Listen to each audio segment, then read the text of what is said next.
बच्चों आज जो है हम कोशिका के अगला पार्ट यानी माइटोकॉन्ड्रिया का जो है चर्चा करेंगे। आज के टॉपिक पे है माइटोकॉन्ड्रिया। कोशिका का एक महत्वपूर्ण ऑर्गेनेलिज है ये, इम्पॉर्टेंट ऑर्गेनेलिज है माइटोकॉन्ड्रिया। तो आज हम लोग इसको देखते हैं, इस पे चर्चा करते हैं। बहुत इम्पॉर्टेंट पॉइंट है। तो इसकी जो है सबसे पहला पॉइंट इसमें जो है देखते हैं डिस्कवरी खोज जो है इन्होंने जो खोज किया था, इसकी खोज सबसे पहले जो है इसको देखा कोलिकर नामक वैज्ञानिक ने। कोलिकर नामक वैज्ञानिक ने 1880 में इसको सबसे पहली बार देखा है और इसको अलग करने के लिए जो है दूसरे वैज्ञानिक इन्होंने ही अलग किया है। इंसेक्ट के मांसपेशियों में, इंसेक्ट एक कीटाणु है, उसके मांसपेशियों में इसको देखा था। माइटोकॉन्ड्रिया का जो नाम है, माइटोकॉन्ड्रिया नाम जो दिया है इन्होंने, टर्म जो है दिया है 1898 में बेंडा नामक वैज्ञानिक ने दिया है। बेंडा, ठीक है, बेंडा नामक साइंटिस्ट ने जो है 1898 में, 1880 में इसको सबसे पहले कोलिकर ने देखा एक कीड़े के मांसपेशी में, और इसका माइटोकॉन्ड्रिया नाम 1898 में दिया बेंडा नामक वैज्ञानिक ने। इसमें श्वसन की सारी क्रियाएं यानी रेस्पिरेशन, इसमें श्वसन की सारी क्रियाएं का अध्ययन जो है 1948 में होग बूम्स नामक वैज्ञानिक ने किया। होग बूम्स नामक वैज्ञानिक ने इसमें जो है रेस्पिरेशन के सारे प्रोसेस को देखा और जो है इसमें किया। इसीलिए इसमें और रेस्पिरेशन से ऊर्जा की उत्पत्ति होती है। ऊर्जा, हमारे पूरे शरीर में ऊर्जा की जो आवश्यकता होती है वो रेस्पिरेशन में ऑक्सीडेशन के द्वारा उत्पन्न ऊर्जा को एटीपी के रूप में, ऊर्जा का जो बैंड है, ऊर्जा का एक पैकेट होता है एटीपी के रूप में निहित होता है। और ये सब सारी क्रियाएं रेस्पिरेशन के थ्रू होती हैं। तो इसीलिए, और ये रेस्पिरेशन माइटोकॉन्ड्रिया में ही संपन्न होती है। इसलिए इस कोशिका के इस भाग को पावर हाउस कहते हैं। इस कोशिका के इस भाग को पावर हाउस नाम दिया गया है। ठीक है, ये पावर हाउस नाम दिया गया है ऑफ द सेल। कोशिका का पावर हाउस इसको बोला जाता है। तो ये पाया जाने वाला कहाँ कहाँ पाया जाते हैं, देखते हैं कहाँ कहाँ पाया जाता है। यूकैरियोट कोशिकाओं में, एनिमल सेल्स में पाया जाता है। यूकैरियोट कोशिकाओं के एनिमल में, प्लांट में और फंजाई, एनिमल, प्लांट और फंजाई यूकैरियोट कोशिकाओं में पाया जाता है। और ये इसका अपवाद है, एक्सेप्शन है कि कहाँ नहीं पाया जाता है। तो bacteria, blue green algae, RBC of mammals, RBC मनुष्य के आरबीसी में ये नहीं पाई जाती है। माइटोकॉन्ड्रिया नहीं पाई जाती है आरबीसी में, आदमी के यानी मैमल्स के, क्योंकि आरबीसी में सरफेस एरिया बढ़ाया जाता है ऑक्सीजन का संवहन करने के लिए। ऑक्सीजन को ले आने के लिए एरिया को बढ़ाया जाता है। इसलिए आरबीसी में न्यूक्लियस भी नहीं होता है और माइटोकॉन्ड्रिया भी एब्सेंट होता है। तो चलिए इसके स्ट्रक्चर पे बात करते हैं हम लोग। ये आप एक स्ट्रक्चर देखिए यहाँ पे, रियल स्ट्रक्चर जो है अच्छा सा, ये है आपका एक स्ट्रक्चर। इसमें 2 लेयर होती हैं, 2 लेयर की बनी हुई होती है माइटोकॉन्ड्रिया, इसको भी देख सकते हैं। 2 लेयर की बनी हुई है माइटोकॉन्ड्रिया। अंदर वाली लेयर जो है फोल्ड करके जो है एरिया ऑफ सरफेस को बढ़ा देती है। अंदर वाली जो लेयर होती है वो अंदर मुड़ मुड़ करके एरिया, सरफेस एरिया को बढ़ाती है। अब यहाँ पे चलिए आते हैं हम लोग अपने स्ट्रक्चर में। तो इसके जो है 2 लेयर होती हैं, आउटर लेयर, आउटर मेम्ब्रेन और इनर मेम्ब्रेन। इनर मेम्ब्रेन अंदर की तरफ मुड़ती है, एक अंगुली जैसी संरचना बनाती है जिसको नाम देते हैं क्रिस्टी। अंगुली जैसी संरचना बनाती है जिसको नाम देते हैं हम क्रिस्टी। ये डबल मेम्ब्रेन है, मैंने बता दिया डबल मेम्ब्रेन है, ठीक है। और आउटर मेम्ब्रेन होती है, इनर मेम्ब्रेन होती है। इनर मेम्ब्रेन अंदर की तरफ मुड़ के सरफेस एरिया को बढ़ाती है और जो संरचना बनाती है अंगुली जैसी संरचना, उसको क्रिस्टी नाम दिया गया है। एक टॉपिक यहाँ छूट रहा है, इसका शेप और साइज आकार जो है सिलेंड्रिकल शेप भी हो सकता है, रॉड शेप भी हो सकता है और स्फेरिकल भी हो सकता है। और इसकी जो साइज होती है 0.2 mm से 0.2 mm से 2 mm तक हो सकती है, ठीक है। नंबर देख लेते हैं, इसके नंबर कोशिकाओं में जो नंबर होता है, कुछ नंबर से लेकर के 1000 कोशिका पर सेल होती है, माने एक कोशिकाओं में 1000 या 1000 से ज़्यादा भी हो सकती है और कुछ की भी संख्या में हो सकती है।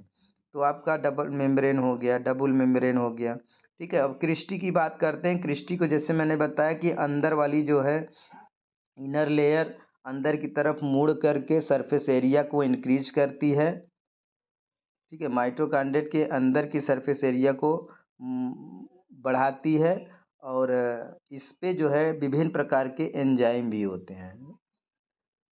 अंदर की जो लेयर होती है फोल्ड होकर के क्रिस्टी का रूप बनाती है और उस पे होल्ड रखती है, कई प्रकार की जो है एंजाइम को होल्ड करती है। ये फिंगर लाइक प्रोजेक्शन होने की वजह से फिंगर लाइक प्रोजेक्शन कहते हैं और उसका नाम देते हैं क्रिस्टी, ठीक है। और ये देखिए क्रिस्टी पर जो है, ये क्रिस्टी पे एक छोटी छोटी संरचनाएं होती हैं, छोटी छोटी संरचनाएं होती हैं। F1 पार्टिकल कहते हैं, F0 F1 पार्टिकल या फिर ऑक्सीसोम कहते हैं, इसी को ऑक्सीसोम कहते हैं। यहाँ पे आप देख लीजिए, इस वाले इसमें नहीं दिया है, इस पर भी नहीं इन्होंने बनाया रखा है ऑक्सीसोम। ये ऑक्सीसोम है, ये छोटे छोटे, ये जो छोटी छोटी संरचनाएं बनाई हैं ये ऑक्सीसोम। ऑक्सीसोम को इन्होंने नहीं दिखाया है अच्छे से, तो हम अपने वाले फिगर पे ही चलते हैं। ये इसको ऑक्सीसोम आपने समझ लिया कि ऑक्सीसोम किसे कहते हैं। क्रिस्टी के ऊपर जो संरचनाएं होती हैं उसे ऑक्सीसोम कहते हैं। इसे इलेक्ट्रॉन पार्टिकल भी कहते हैं, ये इलेक्ट्रॉन पार्टिकल है, शॉर्ट में ईपी कहा जाता है। तो इनर मेम्ब्रेन का जो है ये सब यूनिट होता है, इनर मेम्ब्रेन का सब यूनिट होता है F0 F1 पार्टिकल या F0 F1 कॉम्प्लेक्स भी कहते हैं। ये इसका जो है स्ट्रक्चर है ये, ठीक है। तो इसमें जो है जो क्रिस्टी से जुड़ा हुआ होता है उसे बेस कहते हैं। एक नेक लाइक स्ट्रक्चर होती है और राउंड शेप होता है तो उसे हेड कहते हैं, F1 कहते हैं, और बेस को F0 कहते हैं, इसलिए इसको टोटल मिला के F0 F1 पार्टिकल बोलते हैं।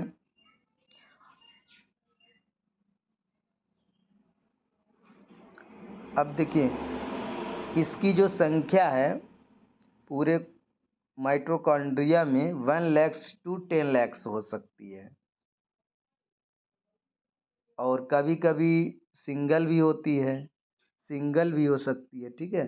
ये oxysome in a single mitochondria, single mitochondria में इसकी संख्या 1 लाख से 10 लाख तक हो सकती है, ठीक है। तो oxysome represent adenosine triphosphate, adenosine triphosphate ये रिप्रेजेंट किसको करता है, एडिनोसिन ट्राइफॉस्फेट या एटीपीएज, एटीपीएज एंजाइम को जो सिंथेसिस करता है, एटीपी जो एटीपी को सिंथेसिस करता है, ठीक है। एटीपी सिंथेसिस एंजाइम क्या करता है, एटीपी का फॉर्मेशन कराता है। जो अभी हमने चर्चा किया था कि एटीपी क्या है, एडिनोसिन ट्राइफॉस्फेट, ये एक एनर्जी का पैकेट होता है, ये एक एनर्जी का पैकेट होता है, इसे एनर्जी ऑफ पैकेट भी बोलते हैं। ठीक है, तो इसी के पूरे बॉडी में, शरीर में एटीपी के रूप में ही ऊर्जा निहित होती है। सारी ऊर्जा एटीपी में ही स्टोर होती है। अगला पॉइंट देखते हैं, इसके बीच में जो, इसके अंदर जो तरल पदार्थ होता है, ये इसके अंदर की जो तरल पदार्थ, इनर मेम्ब्रेन के अंदर जो तरल पदार्थ भरा हुआ होता है वो मैट्रिक्स कहलाता है, उससे हम मैट्रिक्स बोलते हैं।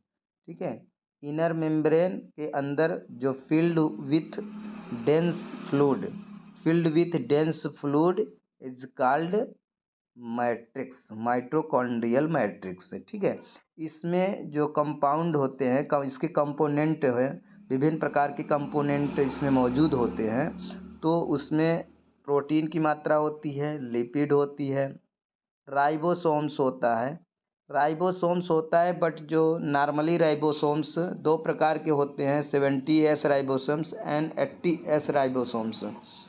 तो यहाँ पे 70S राइबोसोम्स पाए जाते हैं।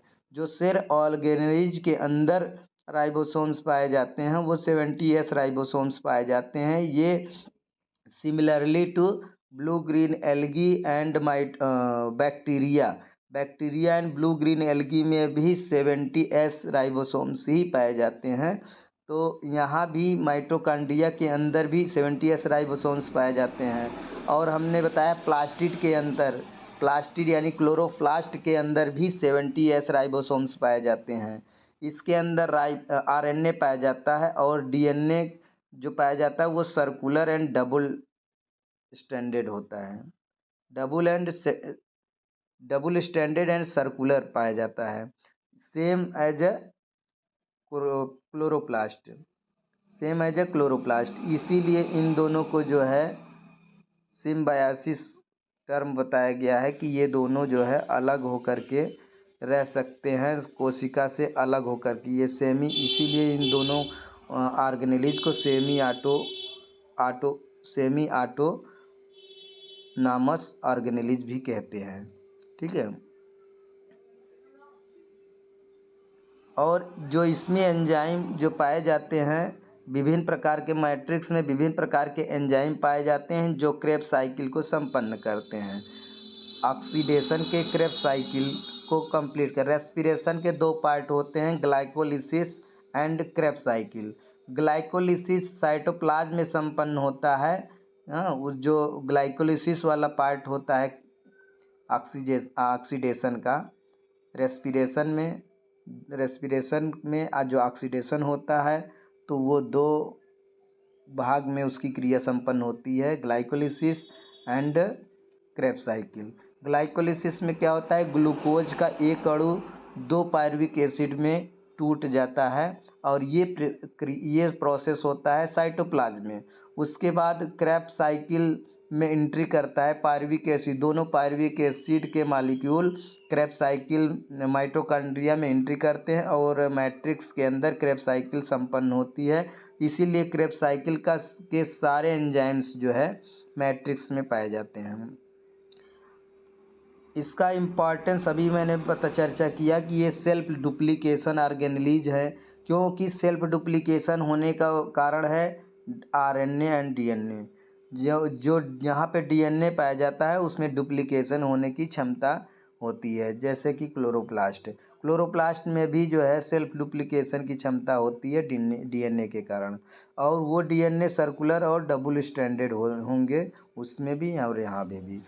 तो इसकी जो है प्रक्रिया, इसके कार्य को देख लेते हैं। क्या क्या कार्य को, जैसे मैंने बीच में बता ही दिया है कि ये रेस्पिरेशन का जो है रेस्पिरेशन को संपन्न कराता है, रेस्पिरेशन के क्रेब्स साइकिल को, इसीलिए इसको पावर हाउस बोला जाता है। पावर हाउस या स्टोरेज बैटरी कहते हैं, या फिर ATP का मिल्स कहते हैं। ठीक है, ATP mills of the cell बोलते हैं। तो क्या क्या नाम हो गया इसके, power house of the cell, storage battery of the cell, ATP mills of the cell, ये इसके विभिन्न नाम हो गए। ठीक है, तो ये सेल की जो रेस्पिरेशन होती है माइटोकॉन्ड्रिया के मैट्रिक्स में संपन्न होती है। तो और mitochondria are semi autonomous organelles. अभी हमने चर्चा किया कि ये सेमी ऑटोनोमस ऑर्गेनेलिज है। सेमी ऑटोनोमस ऑर्गेनेलिज का मतलब होता है अगर ये कोशिका से हम इसको निकाल के बाहर रख दें तो ये स्वतंत्र सेल्फ ऑर्गेनेलिज की सेल्फ ऑर्गन की तरह काम करेगी, एक जीव की तरह काम करेगी और डुप्लीकेशन होगा। ये अपने डुप्लीकेशन ये अपनी संख्या को खुद बढ़ाता है, क्योंकि जेनेटिक इसमें जेनेटिक ऑर्गन डीएनए पाया जाता है। और इसके अंदर जो आरएनए के वजह से सेल्फ ट्रांसक्रिप्शन होता है, प्रोटीन का निर्माण करेगा। सेल्फ ट्रांसक्रिप्शन से प्रोटीन का निर्माण करेगा आरएनए से, उसी से प्रोटीन बनेगी। और जब प्रोटीन बनेगी तो राइबोसोम्स बनेंगे। राइबोसोम प्रोटीन के निर्माण में भाग लेता है। क्यों ये सब चीज़ें यहाँ पे मौजूद हैं। इनर्जी प्रोड्यूसिंग मशीन, और ये खुद इनर्जी प्रोड्यूस करता है। इसके अंदर खुद जो है क्रैब साइकिल चलती है, एटीपी के रूप में एनर्जी स्टोर होता है, इसीलिए जो है। और ये खुद प्रोटीन का एंजाइम का प्रोडक्शन करता है, सिंथेसिस करता है, तो इसीलिए इसको जो है ऑटोनोमस ऑर्गेनेलिज बोलते हैं। ये सारी चीज़ों को खुद बनाता है।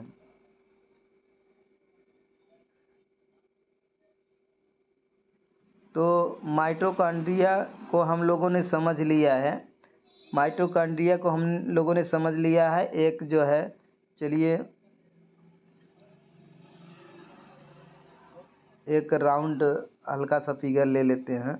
चलिए, ये डबल बाउंडेड मेम्ब्रेन की बनी होती है। आउटर मेम्ब्रेन, इनर मेम्ब्रेन अंदर फोल्ड होकर के क्रिस्टी बनाती है और यह क्रिस्टी सरफेस एरिया को इंक्रीज करती है। क्रिस्टी के ऊपर एक छोटी छोटी संरचनाएं पाई जाती है जिसे ऑक्सीसोम कहते हैं। ऑक्सीसोम जो बेस से जुड़ा होता है, क्रिस्टी से जुड़ा होता है, उसे बेस कहते हैं। बीच में पतला होता है उसे नेक कहते हैं। और हेड, टॉप पॉइंट को हेड बोलते हैं। हेड को F1 भी कहते हैं और बेस को F0 कहते हैं, इसलिए ऑक्सीसोम को F0 F1 पार्टिकल भी बोलते हैं। मैट्रिक्स के अंदर जो है, उसके बाद मैट्रिक्स आता है जिसमें तरल पदार्थ भरे होते हैं, उसे तरह तरह के enzyme, DNA, RNA, double standard circular DNA पाया जाता है, आरएनए पाया जाता है, 70S टाइप का राइबोसोम्स पाया जाता है। ये इसके साइज बता दिया गया है। इसकी साइज लंबाई करीब करीब 1 से 2 माइक्रोन मीटर होती है और इसकी मोटाई जो है करीब 0.1 to 0.5 माइक्रोन मीटर होता है। ठीक है बच्चों, तो आज का जो है टॉपिक यहीं पे हम लोग समाप्त करते हैं।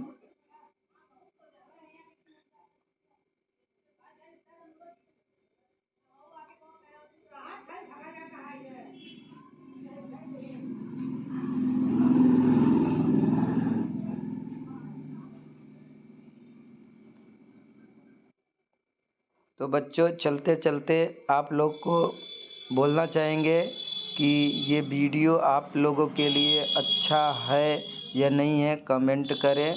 और अगर अच्छा लगे तो शेयर करिए अपने फ्रेंड्स को, अपने मित्रों को, ताकि उनको भी समझ में आए, वो भी पढ़ सकें और मदद मिल सके। अगर आपको जो भी टॉपिक पूछना है तो आप कमेंट में आकर के पूछ सकते हैं। ठीक है, मेरा नंबर है, मैं अपना नंबर दे देता हूँ। आप नंबर पे भी कॉल करके भी कोई बातें पूछना चाहें पूछ सकते हैं। लिख लीजिए 82 99 00 36 85। ठीक है, 82 99 00 36 85। WhatsApp number and audio call both available है। और आप लोग अच्छे से पढ़ें, क्योंकि ये जो 9वीं 10वीं 11वीं 12वीं ये क्लास आप लोगों के लिए जीवन को के मार्गदर्शन को, यहीं से आपको मार्गदर्शन मिलता है। और यही 4 साल आपके जीवन के लिए बहुत इम्पॉर्टेंट होते हैं। ये 4 साल आपको भविष्य का निर्माण करेंगे। इन 4 सालों में अगर आपने अच्छी तरह से पढ़ाई कर ली है तो आप जो है भविष्य में अच्छे से तैयारी यहीं पे हो जाएगी आपकी। तो बाद में तरह तरह की कोचिंग का, तरह तरह के इंस्टीट्यूट में जाना ना पड़ेगा। आप यहीं से अच्छे तरह से तैयार कर लेंगे अपने सारे सब्जेक्ट को, सारे विषय को। अब यहाँ से आप चाहे जहाँ जा सकते हैं, चाहे यूपीएससी की तैयारी, चाहे मेडिकल की तैयारी, चाहे इंजीनियरिंग की तैयारी, आप किसी भी क्षेत्र में जाइए। इन 4 सालों को आप अच्छे से मेहनत कर लीजिए। आप देखिए कि आपको तुरंत क्वालिफ़िकेशन मिलेगा। आप तो तुरंत किसी भी परीक्षा में जाएंगे, आप जो है क्वालिफाइड कर जाएंगे। तो हमारी सिंपैथी आपके साथ है। Good luck. आप लोग अच्छे से पढ़ें। थैंक यू बच्चे।